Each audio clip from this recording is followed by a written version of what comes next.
Hello, Bacho. So let's see the question. The question says assertion. Interference is not observed if the two coherent slits sources are broad. Reason. A broad source is equivalent to many narrow slit source. तो हम लोगों को क्या बताना है, हम लोग को बताना है कि ऊपर जो डायरेक्शन दे रखा है कि ऑप्शन ए में क्या बोल दिया कि एसर्शन और रीजन जो है दोनों ही ट्रू होगा एंड रीजन जो होगा वो करेक्ट एक्सप्लेनेशन होगा एसर्शन का। बी में बोल दिया है कि assertion और रीजन दोनों ट्रू है लेकिन रीजन करेक्ट एक्सप्लेनेशन नहीं है assertion का, ठीक है। सी में बोल दिया है कि जो assertion है वो ट्रू है लेकिन रीजन जो है वो फॉल्स है। और ऑप्शन डी में बोला है कि दोनों ही रॉन्ग है, मतलब फॉल्स है, ठीक है। तो चलो देख लेते हैं इसका आंसर क्या हो जाएगा। तो हम लोग क्या देख पा रहे हैं, जो कोहेरेंट लाइट होता है, जो दो पैरेलल शीट से पास होता है, वो क्या प्रोड्यूस करेगा, एक इंटरफेरेंस पैटर्न प्रोड्यूस करेगा स्क्रीन के ऊपर। तो वही लिख रहे हैं हम लोग कि coherent coherent light from coherent light from two narrow parallel slits, two narrow parallel slits, यही बोला है, two narrow parallel slits will produce, क्या प्रोड्यूस करेगा भाई, विल प्रोड्यूस, एक सेकेंड, विल प्रोड्यूस होगा इधर, विल प्रोड्यूस, तो क्या प्रोड्यूस करेगा भाई, एक इंटरफेरेंस पैटर्न प्रोड्यूस करेगा। तो क्या लिखेंगे, एन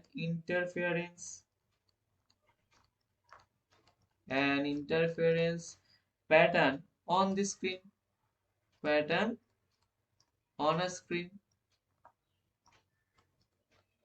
ठीक है। जो कोहेरेंट लाइट है, जो दो नैरो पैरेलल स्लिट्स के जो आ रहा है, वो कोहेरेंट लाइट क्या करेगा, एक इंटरफेरेंस पैटर्न बनाएगा स्क्रीन पे। अब देखो, अब एक ब्रॉड सोर्स का बात कर रहे हैं हम लोग। जो ब्रॉड सोर्स है वो किसके इक्विवेलेंट होगा, वो एक large number of parallel narrow slits के इक्विवेलेंट होगा। तो हम लोग क्या बोल रहे हैं, a broad source, a broad source, ये किसके इक्विवेलेंट होगा, ऐसे लिखते हैं, ठीक है। ये किसके इक्विवेलेंट हो जाएगा, large number of, large number of, large number of क्या बोल रहे हैं हम लोग, large number of parallel narrow slits के मतलब सेम ही जैसा होगा, ठीक है, या इक्विवेलेंट होगा, ठीक है। तो क्या बोल रहे हैं हम लोग, large number of parallel narrow slits, parallel narrow slits. तो ये कहां पर लाई कर रहा है, लाइंग ओवरलैपिंग इंटरफेरेंस पैटर्न, ठीक है, लाइंग ओवरलैपिंग। तो ये ओवरलैप जो कर रहा है इंटरफेरेंस पैटर्न, उसके ऊपर लाई करेगा, ओवरलैपिंग इंटरफेरेंस पैटर्न, ठीक है, इंटरफेरेंस पैटर्न, ठीक। तो यहीं तक में समझ में आ गया होगा। अब क्या बोलेंगे हम लोग, जो ओवरलैप हो रहा है वो क्या होगा, वो हम लोग देखते हैं कि क्या होगा। देखो, the overlapping,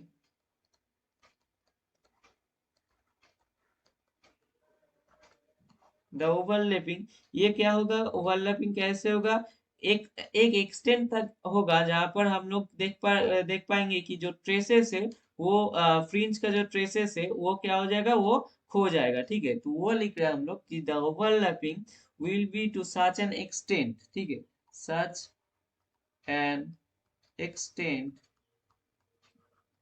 that all traces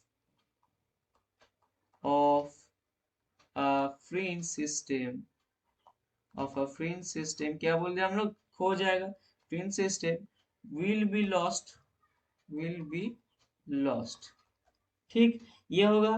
तो यहाँ से हम लोग क्या बोल सकते हैं, यहाँ से हम लोग बोल सकते हैं कि दस दस ऐसे क्या हो जाएगा, ऑलमोस्ट, मतलब इवन जो इल्यूमिनेशन होगा वो क्या हो जाएगा, वो ऑब्जर्व होगा। तो दस क्या बोलेंगे, ऑलमोस्ट इवन illumination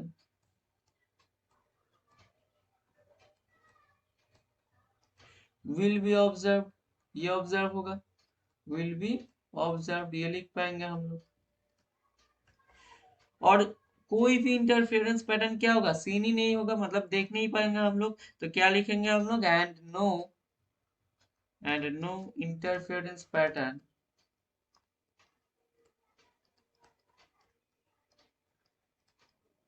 ये ठीक सही है। इंटरफेरेंस पैटर्न क्या बोलेंगे, will be seen, will be seen, no interference pattern will be seen, बस क्या देखेगा, इवन इल्यूमिनेशन जो होगा वो ऑब्जर्व होगा। ठीक है, तो हम लोग यहाँ से क्या बोल सकते हैं, दस for obtaining a distinct interference fringe pattern, a distinct interference fringe pattern, क्या बोलेंगे, नैरो स्लिट इज रिक्वायर्ड, तो नैरो स्लिट चाहिए एक, नैरो, एक सेकेंड थोड़ा स्पेलिंग को ठीक कर लेते, ढंग से लिखते हैं। हाँ, तो a narrow slit is required. तो एक डिस्टिंक्ट इंटरफेरेंस फ्रिंज पैटर्न देखने के लिए हम लोगों को क्या आना चाहिए, हम लोग का एक नैरो स्लिट ऑब्वियसली रिक्वायरमेंट है। ठीक है, नैरो स्लिट का। तो हम लोग क्या देख पा रहे हैं हम लोग, और देखो आप चलते हैं स्टेटमेंट पे। ठीक है, तो एजर्शन में क्या बोल दिया गया था, ये देखो एजर्शन में बोल दिया क्या, कि interference is not observe if the two coherent slit source are broad. तो ये जो स्टेटमेंट वो हम लोग क्या देख पा रहे हैं, ये जो स्टेटमेंट है ये हम लोग का है ट्रू, ऑब्वियसली ट्रू है। ठीक, अब देखो रीजन में क्या बोल रहा है, स्टेटमेंट बोल रहा है कि a broad source is equivalent to many narrow slit sources. तो वही बोल रहे हैं हम लोग, तो वही बोल रहे हैं, मतलब ये क्या है, ये भी ट्रू हो गया। और चीज देखो लास्ट में जो मैं बोला, वहां पर वहां से हम लोग क्या देख पा रहे हैं, जो रीजन है, मतलब ये जो ट्रू वाला जो स्टेटमेंट है, ये किसका एक्सप्लेनेशन है, ये जो एजर्शन है इसका ही एक्सप्लेनेशन है, इसका ही एक्सप्लेनेशन है।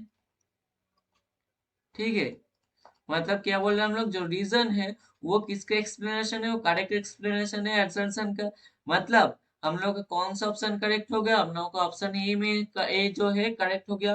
क्यों, क्योंकि वहां पर बोल रहा है कि both assertion and reason are true, तो दोनों ही ट्रू है, हम लोग देख पा रहे हैं एसर्शन भी ट्रू है और रीजन भी ट्रू है। और क्या देख रहा है हम लोग, देख पा रहे हैं कि रीजन जो है वो करेक्ट एक्सप्लेनेशन है किसका, एसर्शन का। तो ऑप्शन ए में जो है वही बोल रहा है, तो ऑप्शन ए हो गया करेक्ट। ऑप्शन बी क्या था, if both assertion and reason are true but reason is not correct explanation of assertion, not correct बोल रहा है, मतलब ऑप्शन बी हो गया गलत। ऑप्शन सी क्या है, if assertion is true but reason is false, तो रीजन भी तो ट्रू है भाई, तो ऑप्शन सी जो है वो भी हो गया गलत। एंड ऑप्शन डी में बोल रहा है कि assertion and reason both are false, तो ऑप्शन डी भी ऑब्वियसली हो गया गलत। तो हम लोग का फाइनल आंसर कौन सा हो गया, ऑप्शन ए। तो आई होप ये तुम लोगों को समझ में आ गया होगा। Thank you.